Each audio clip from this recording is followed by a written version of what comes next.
You're listening to Skeptoid. I'm Brian Dunning from Skeptoid.com. Men in Black. They inspired a Hollywood blockbuster starring Will Smith and Tommy Lee Jones.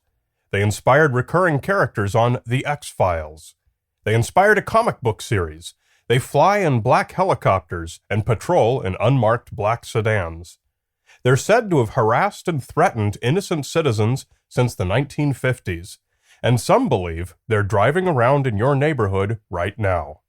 If you speak out about a UFO experience, some say you can expect a terrifying visit from these strange, black-clad men who may or may not work for the government. They are the Men in Black. Strange visits from government agents have long been a part of UFO folklore. Many stories feature alleged military men poking around the locale where a UFO was spotted, or even cautioning witnesses to remain quiet. But that's only half of the Men in Black story. Those who appear at the front door of UFO witnesses late at night, and who intimidate, interrogate, and threaten them, are often described as having characteristics just a little bit outside the range of norm. Sometimes their skin is dark, sometimes unnaturally pale. Sometimes their eyes are improbably colored or their bodies devoid of hair. Often their clothes and vehicles are reported as brand new and unused. Paranormal writer Robert Gorman has collected a number of such stories in his article, Menace in Black. Shearer managed a closer look at the face. There was no eyebrows or eyelashes, no signs of stubble. The caller acknowledged Shearer by name and specified that they wanted to discuss his UFO sighting, giving exact date and time. Shearer was perplexed as to how they had gotten this information, but refused to let him in. Shearer asked to see some identification, but the visitor ignored him and repeatedly asked to come in. It was almost as if this character could utter only a limited selection of set phrases. Two men in their 20s visited Richardson and questioned him briefly. They never identified themselves, and Richardson, to his own subsequent surprise, did not ask who they were. He noted that they left in a black 1953 Cadillac. The license number, when checked, had not yet been issued.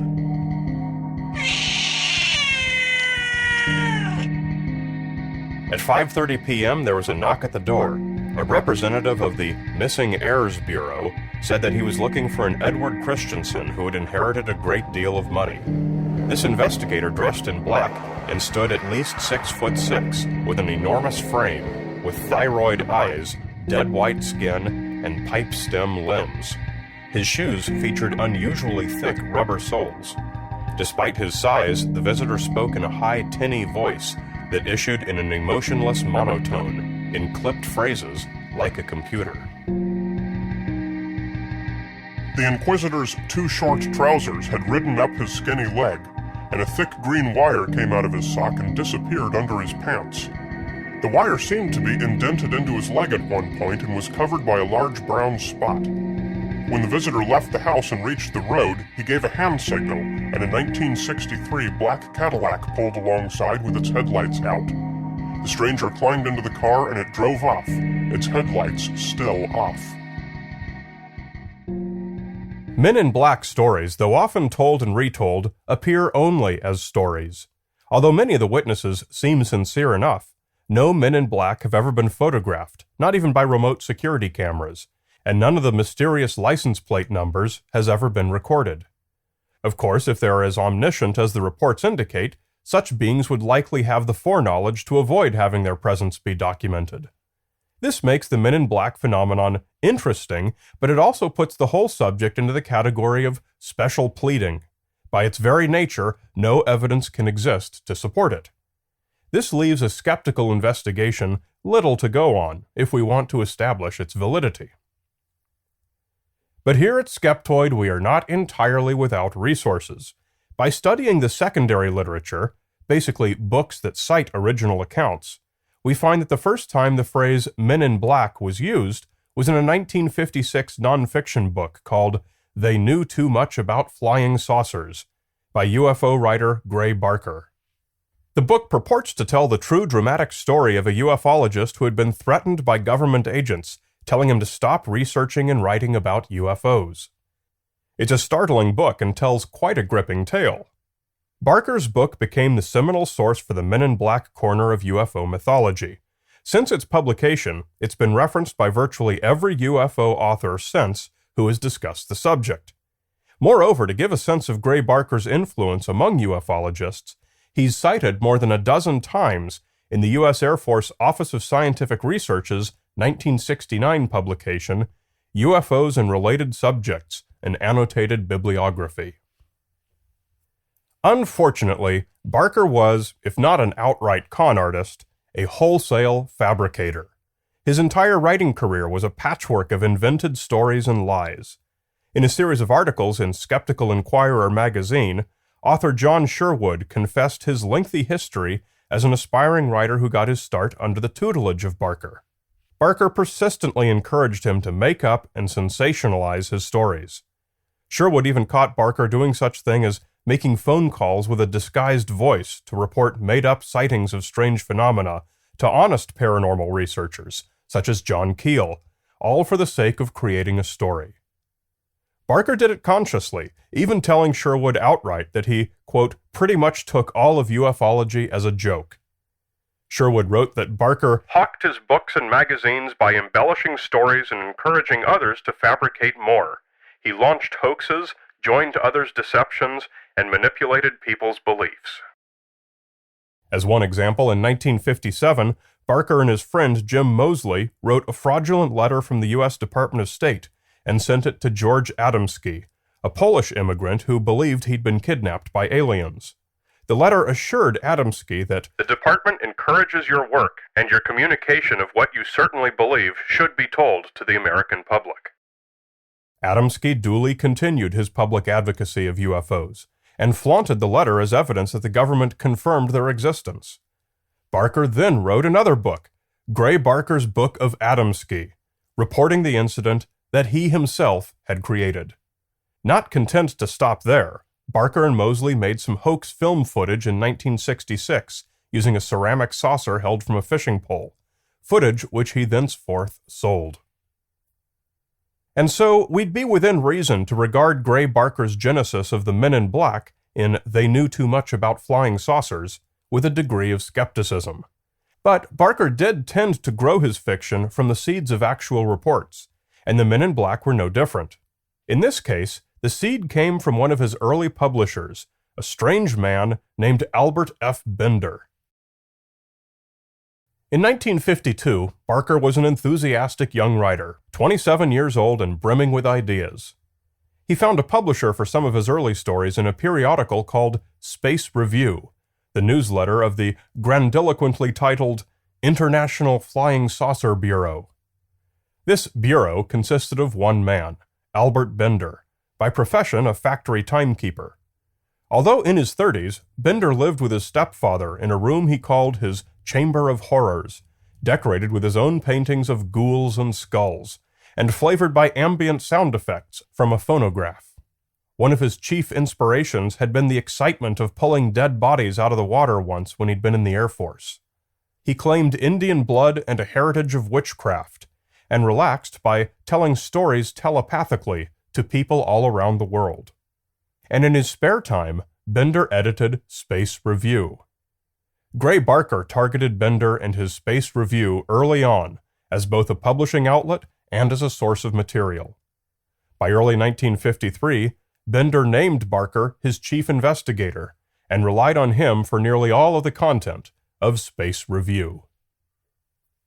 Later that same year, a document called the Robertson Panel Report was released by the U.S. Central Intelligence Agency, detailing their conclusions from a special panel that had reviewed Project Blue Book to determine if UFO reports posed any potential threat to national security.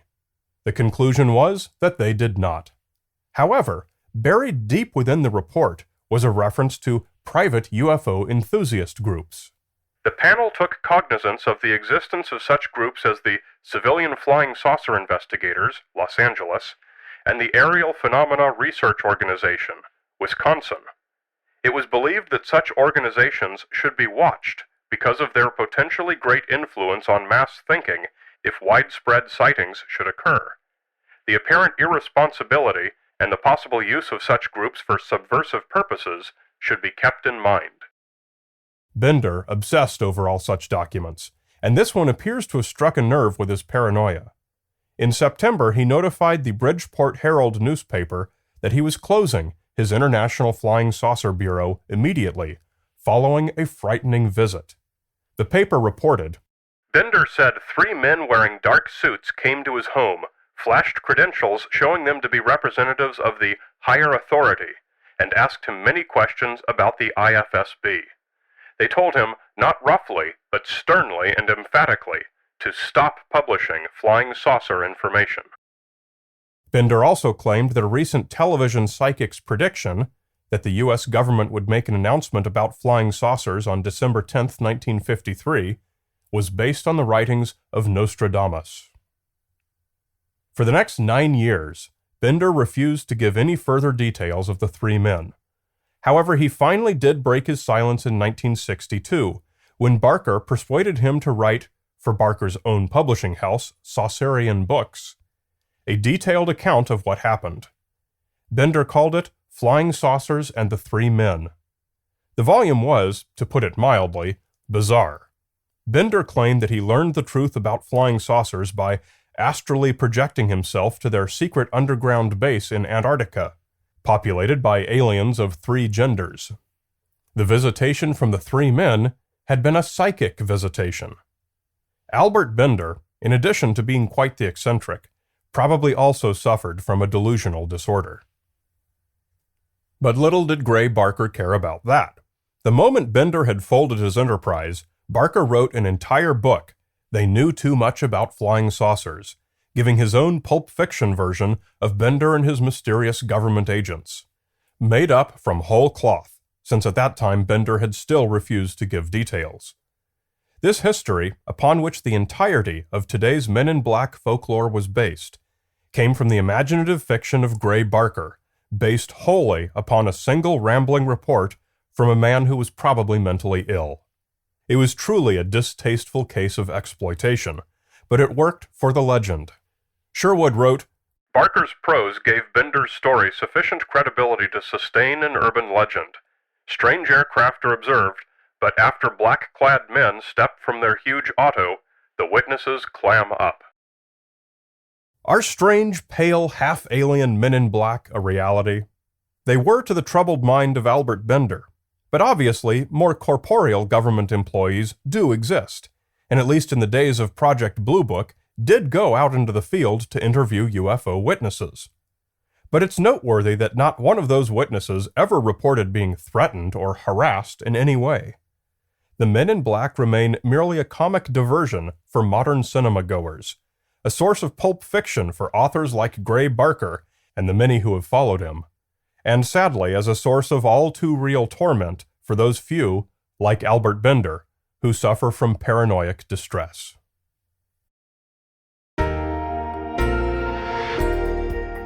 Writing and producing this show is not just a hobby, it's my full-time job.